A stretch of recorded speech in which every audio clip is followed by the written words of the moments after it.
Hello, bienvenue à vous sur ce bilan couture numéro 36. Je suis Valentine du compte Instagram Happy as a Bee et je suis heureuse de vous retrouver pour vous présenter les cousettes que j'ai réalisées ces derniers temps. Si on se connaît pas encore, moi je fais pas mal de loisirs créatifs, de la couture, mais aussi du tricot, de la broderie et toutes sortes de petites choses, parfois avec mon petit garçon de 3 ans Anatole. Et la couture, ça fait maintenant 6-7 ans que je pratique.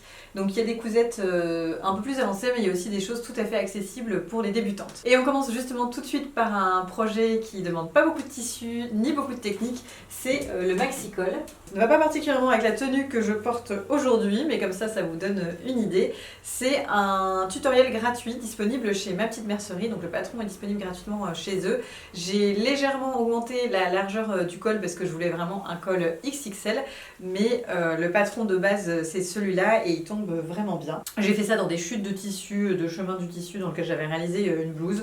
Ça demande vraiment pas beaucoup de tissu ni beaucoup de temps et ça permet de donner un style sympa à certains looks en ajoutant juste ce petit col par-dessus sur certains pulls par exemple. Le petit truc en plus c'est que j'ai fait un ourlet rouloté tout du long du froufrou, je trouve ça assez sympa, ça permet de mettre un liseré de couleur et donner un peu plus de peps à ce col que j'adore. Le truc à savoir si vous voulez vous lancer dans ce genre de col à froufrou comme ici, c'est d'être vraiment généreux en fronce dans les arrondis parce que sinon ça a tendance à faire un peu moche quand on retourne la pièce. Si vous n'avez pas été assez généreux en fronce dans les arrondis, en fait le tissu froncé va être un peu tiré et ça va pas être joli. Deuxième réalisation, là on part sur une robe un peu plus niveau élevé d'un point de vue couture, c'est la robe Lucille de chez Fibre Mood. C'est une robe qui est sortie dans l'édition spéciale de Fibre Mood qui est sortie en novembre, c'est de l'année dernière. À l'époque ça m'avait pas du tout parlé parce qu'on était au mois de novembre, à Dijon il y avait du brouillard de partout et je n'avais aucune envie de porter une robe avec un petit décolleté devant comme ça sur le ventre, j'avais pas envie d'avoir mon ventre à l'air. Donc j'avais pas particulièrement repéré ce modèle, je le trouvais sympa mais sans plus. Mais j'ai vu Sarah de Atelier Minza qui en avait fait une version plutôt hivernale d'ailleurs pour les fêtes de fin d'année que j'ai trouvé vraiment très jolie, j'ai trouvé qu'elle lui allait super bien, j'ai trouvé très élégante et je me suis dit tiens c'est vrai que ce patron il est pas mal. Malgré tout je n'avais pas envie de la réaliser pour l'hiver parce que je ne me voyais pas porter ce genre de vêtements en hiver, mais comme je partais en Nouvelle-Calédonie, je me suis dit ça peut être l'occasion de faire une robe que je pourrais porter cet été assez facilement, colorée et qui me sera utile en Nouvelle-Calédonie. Donc je l'ai cousu dans un crêpe de chez Polytex en collaboration avec Fibre Mood. Honnêtement, il est très joli, mais je ne le vous conseille pas. Même en utilisant des aiguilles Microtex, j'ai eu des petits fils blancs quand je l'ai cousu. Je le trouve pas exceptionnel. Il est sympa, il a un beau tombé. C'est le genre de tissu que je vous conseille pour réaliser ce type de robe. Mais préférez plutôt un tissu imprimé sur une trame colorée ou alors un tissu viscose, crêpe viscose de meilleure qualité. En plus, même si c'est des couleurs que j'adore, le rose et rouge, je trouve ce rose-là un poil trop terne en vrai. Il passe très bien, hein. Mais voilà, si je dois être totalement honnête avec vous, c'est le seul truc que j'aime pas non plus dans ce tissu, c'est qu'il a un petit côté un peu terne dans le rose. J'ai fait aucune modification pour ce patron. Comme d'habitude pour moi chez Fibre Mood ça taille super bien donc je ne réfléchis pas trop. Il est assez technique entre guillemets parce qu'il y a quand même une fermeture éclair invisible à poser tout du long dans le dos. Et c'est vrai qu'il faut être assez précis au niveau des coutures si vous voulez que la parenture tienne bien au niveau du ventre, enfin voilà. Mais rien de bien sorcier, si vous avez déjà cousu un ou deux vêtements, vous pouvez quand même vous lancer dans cette robe si elle vous plaît. Troisième cousette du jour, c'est le top Napa de chez ma copine Fanny, très coquelicot, il est ici. Donc ce n'est pas mon premier Napa, j'en ai déjà réalisé 2 ou 3, je ne sais plus. C'est un patron de crop top ultra facile et ultra sympa à faire. En plus Fanny vient de sortir une extension avec plein de manches différentes, donc il y a moyen de s'amuser pour un patron qui reste très accessible niveau tarif et qui est facile à réaliser. Pour être honnête, j'ai fait ma feignante et je n'ai pas fait des vraies boutonnières dans le dos, j'ai tout simplement cousu les boutons directement sur la patte de boutonnage parce que j'ai largement la place de passer ma tête dans l'encolure, donc ça m'a suffi. Donc ici c'est le dos qui est légèrement décolleté et ici le devant. on peut malgré tout porter un soutien-gorge très facilement. Normalement le patron est prévu pour être entièrement doublé et avec ce tissu d'ailleurs j'aurais pu le doubler, mais j'avais pas un joli tissu crème parce que c'est pas vraiment blanc les broderies et j'avais que du blanc optique et ça rendait pas bien si je le mettais en doublure. Donc ce que j'ai fait, c'est que j'ai fait une finition au biais tout du long au niveau de l'encolure et c'est tout à fait possible. Le tissu il est canon, il m'en reste d'ailleurs un petit morceau que j'espère bien rentabiliser. La lisière du tissu possède comme ça des petites dentelles, je trouve ça vraiment très chouette. J'adore cette couleur, j'adore les gros motifs de broderie anglaise, enfin vraiment il est superbe. Je vous mettrai le lien dans la description box comme à chaque fois pour tous les patrons et les tissus. Mais c'est vraiment un tissu très chouette de ma petite mercerie. Il existe également en blanc, je crois, et je crois qu'il reste il reste vraiment pas beaucoup de métrage pour ce tissu, mais vraiment il est très chouette. Donc rien de plus à dire pour ce top. A posteriori, maintenant que Fanny a sorti son pack manches Napa, j'aurais peut-être réalisé des manches un peu plus bouffantes ou un peu plus extravagantes, mais en tout cas très jolie cousette qui je sais me servira tout l'été. Quatrième pièce dont je voulais vous parler, en fait il y en a deux, donc la quatrième et la cinquième pièce, c'est un duo avec Anatole, c'est la petite chemisette Gabian et la robe Kika. Donc vous savez, si vous me suivez depuis un moment, moi j'adore les looks matchy-matchy, je trouve que ça manque énormément dans le commerce, les looks matchy-matchy maman-garçon, souvent il y a mère-fille mais il n'y a pas trop de maman-garçon, et c'est des choses pas forcément sympas. Moi en plus Anatole j'aime bien lui faire porter de la couleur, je trouve que c'est très bien. Donc c'est vrai que parfois je me tente dans des tissus peut-être un peu plus osés.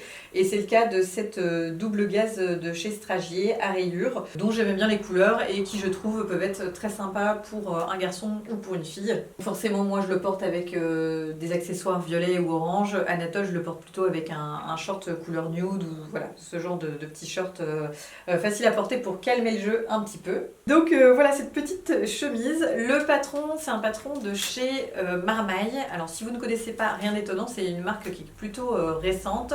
Ils étaient présents au CSF, donc au Salon Création et Savoir-Faire en novembre dernier. Moi j'en avais entendu parler parce que il se trouve que la créatrice, enfin une des cofondatrices de Marmaille était une ancienne collègue d'une très bonne amie à moi avec qui j'ai été en coloc pendant longtemps à Paris. Donc j'en avais déjà entendu un petit peu parler et quand je les ai vus en CSF et que j'ai vu leur stand canon et leur patron qui était très chouette, je me suis dit qu'il fallait vraiment que je couse cette marque parce que je les trouvais très sympathiques. Donc ici c'est un patron plutôt basique de chemisette qui s'appelle Gabian. J'ai fait aucune modification, j'ai juste ajouté... Ah si, je crois que le col, je ne l'ai pas monté comme c'était préconisé parce que je lis rarement les gammes, les notices de montage et donc je me suis retrouvée à avoir mis le col comme je le fais habituellement et j'ai lu a posteriori que je crois que ça se faisait pas pareil. Donc moi j'ai ajouté une petite bande de propreté comme ça au niveau de l'encolure. Donc à l'arrière, il y a deux lignes de couture et sur l'avant, voilà, sur l'avant ce que ça donne et sur l'arrière. Donc en gros j'ai assemblé le col directement et puis j'ai ajouté cette petite bande de propreté et j'aime bien parce que ça ajoute une petite touche de couleur et je trouve ça plutôt sympa. Autre petit détail que je trouve très chouette, c'est les étiquettes de chez Marmaille. Donc ici c'est à une tache pistache. Bon sur celui-ci il y avait une faute de frappe, elles les ont rééditées depuis, mais je les trouve super jolies et j'adore le petit texte. Et donc dans le même tissu j'ai réalisé Kika de chez Fibre Mode. Alors vu comme ça, c'est pas la robe la plus excitante de toute la terre, elle fait un peu fadasse, mais je l'aime beaucoup, elle est ultra confortable à porter et c'est pareil, ça je sais que c'est le genre de choses que je porte facilement quand il fait chaud. Moi personnellement je n'aime pas particulièrement mes bras donc je porte des vêtements avec des manches même en plein été et là ce genre de manches très aériennes et aérées ça me dérange pas du tout, enfin, c'est le genre de truc que je porte assez facilement. Donc j'ai fait pas mal de modifications sur Kika puisque j'ai modifié l'encolure et puis modifié la longueur. Moi il s'agit d'une robe courte alors que le patron de base prévoit une robe longue. Si vous êtes intéressé pour réaliser exactement les mêmes modifications que moi, j'ai fait un article détaillé sur le sujet, enfin une vidéo détaillée sur le sujet. C'est quand j'ai cousu la robe Minju Kim Like, donc c'est une vidéo fais-le toi-même, je vous mettrai le petit lien de la vidéo ici. J'avais ajouté des petits festons ici, modifier l'encolure et modifier la longueur. Donc je suis repartie sur les mêmes modifications parce que j'aime bien ce genre d'encolure. Cette fois-ci par contre je n'ai pas ajouté les festons parce que je me suis dit que ça ferait peut-être un peu trop avec les rayures et les festons. J'en ai profité aussi pour jouer sur le sens des rayures parce que je trouve ça assez sympa. Moi quand j'ai un tissu rayé, je couds rarement tout le vêtement dans le même sens. Et d'ailleurs c'est une question qu'on me pose assez souvent, est-ce qu'on peut se permettre de mettre les pièces pas dans le droit fil ? Donc moi, oui, je joue très régulièrement avec l'orientation des pièces sans tenir compte des préconisations du patron. Ce qu'il faut savoir, c'est que si vous avez un tissu chaîne et trame qui est non extensible, aussi bien dans le sens de la laise que dans le sens perpendiculaire à la laise, ça posera aucun problème que vous posiez vos pièces dans le droit fil ou perpendiculaire au droit fil. Si vous avez un tissu extensible, là il faudra se poser un peu plus de questions parce que forcément s'il est extensible alors que dans un sens alors qu'il ne l'est pas dans l'autre, ça n'aura pas le même tombé, donc c'est un peu délicat de jouer avec les différents sens. Si vous voulez mettre des rayures par exemple dans ce sens-là, je l'ai déjà fait sur certains de mes vêtements parce que je trouve ça aussi très joli, mais il faut prendre quand même quelques précautions pour être sûr que le vêtement ne bâille pas puisque quand on coupe dans le biais, le tissu est un peu plus extensible. Donc si vous voulez faire une encolure un petit peu coupée dans le biais, il faut faire attention, vous pouvez utiliser des bandes thermocollantes avec un fil à l'intérieur. Je ne sais plus comment ça s'appelle mais j'essaierai de vous retrouver le nom et de vous le mettre ici. Et ça permet en fait de garder une encolure droite même si vous avez coupé dans le biais.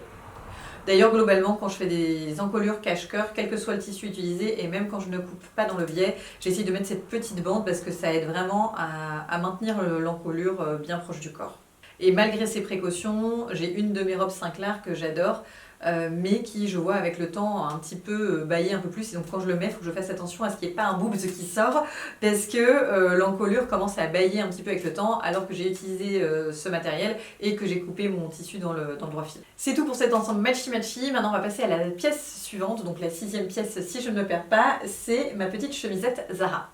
Donc Zara, ça pour le coup, c'est un patron qui m'a tout de suite fait de l'œil quand l'édition de Fibre Mood est sortie.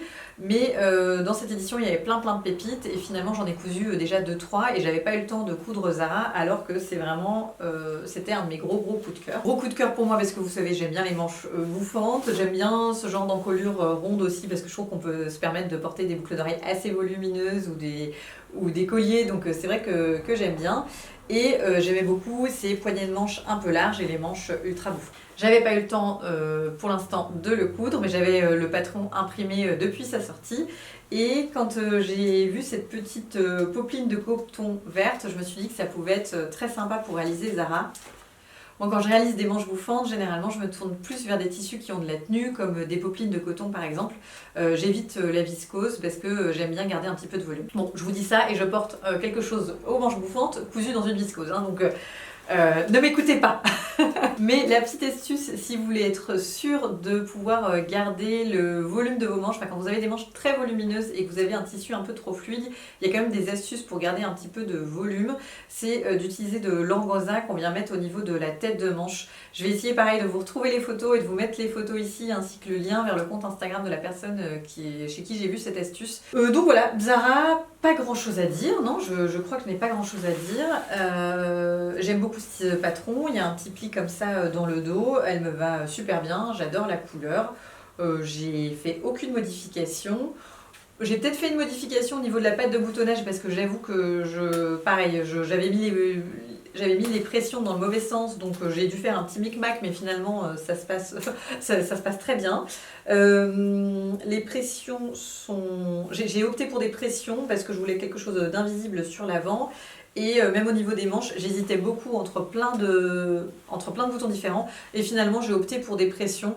Parce que quand j'ai terminé cette blouse, j'étais chez Atelier Pompon et elle a une machine pour poser des pressions. Et je me suis dit, vaut mieux que ça soit fait plutôt que ça traîne chez moi pendant un moment à vouloir rajouter des boutonnières. J'aime beaucoup cette petite chemise. Et maintenant que j'ai le patron qui est découpé à ma taille et testé et approuvé, c'est possible qu'il y ait d'autres modèles parce que c'est le genre de veste, le genre de petite top que moi j'aime bien porter.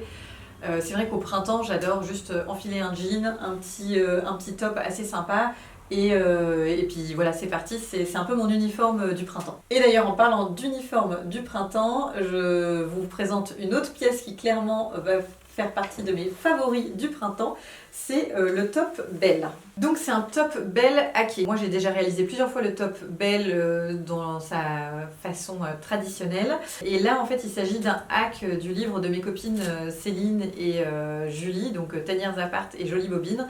Donc c'est un livre qui est sorti en septembre. Je vous mets la petite photo ici, pareil je vous mettrai le lien dans la description box si vous le souhaitez. C'est un livre qui reprend plusieurs patrons de chez Fibre Mood et qui propose des hacks à partir de ces patrons. Donc dans le livre vous avez tous les patrons de Fibre Mood sous la forme hackée. Il y a des choses que je trouve très très sympas, dont ce top belle hacké que j'ai eu le plaisir de prendre en photo à la Muraille Aurora.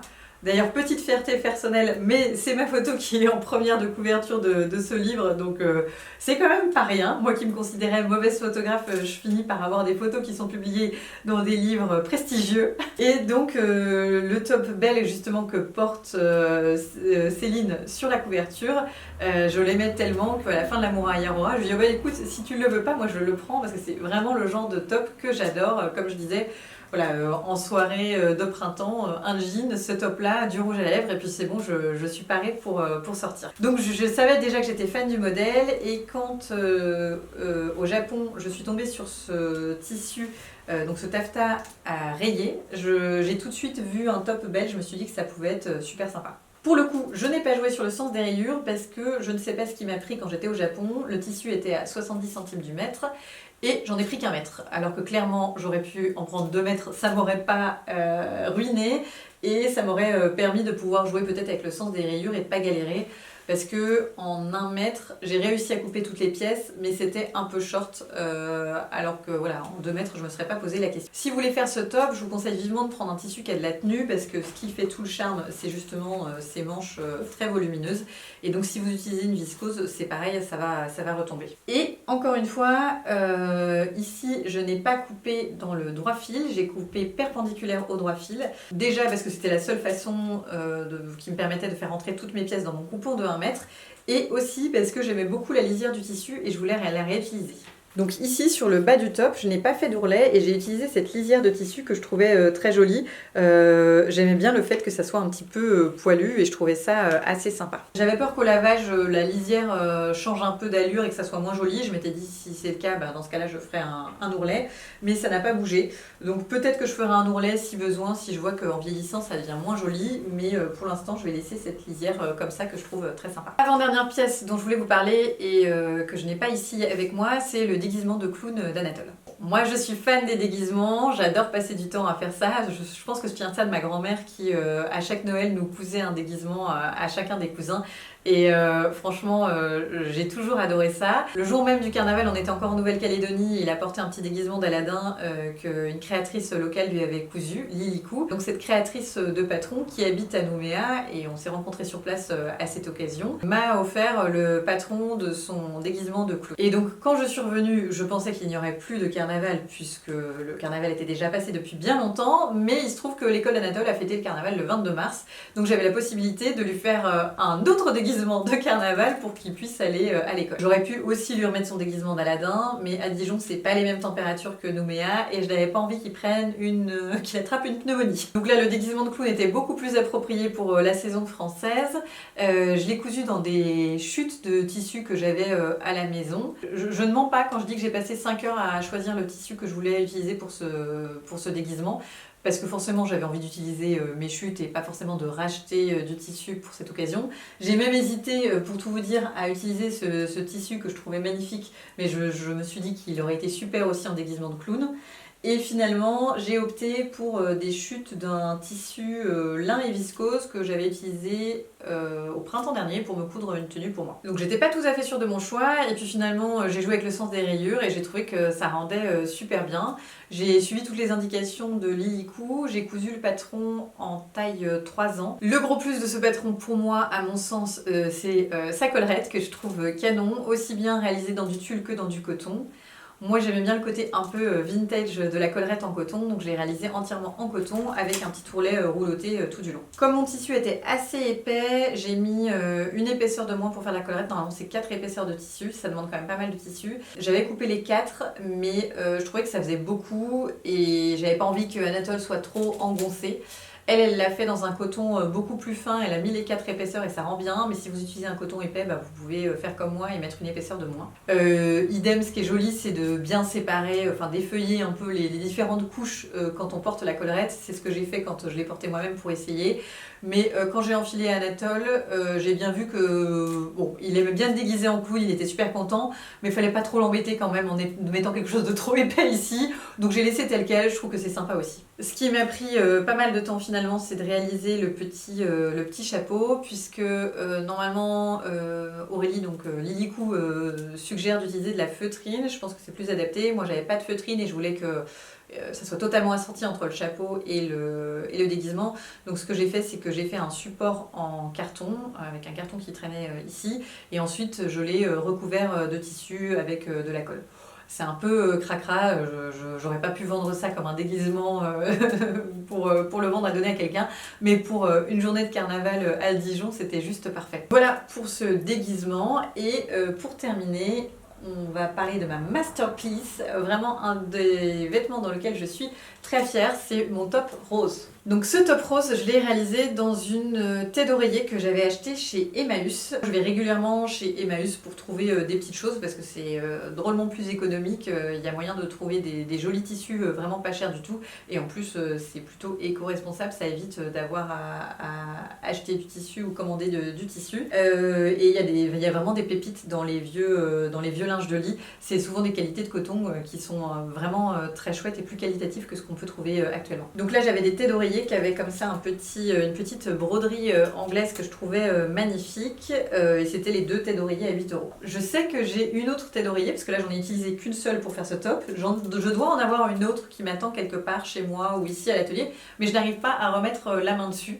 Donc peut-être qu'il y aura un deuxième top de ce même genre bientôt, si jamais j'arrive à retrouver cette tête d'oreiller. Et pour le patron, je suis partie de Rose de chez Atelier Bernie. J'avais déjà cousu ce patron, d'ailleurs également dans un tissu qui avait été upcyclé.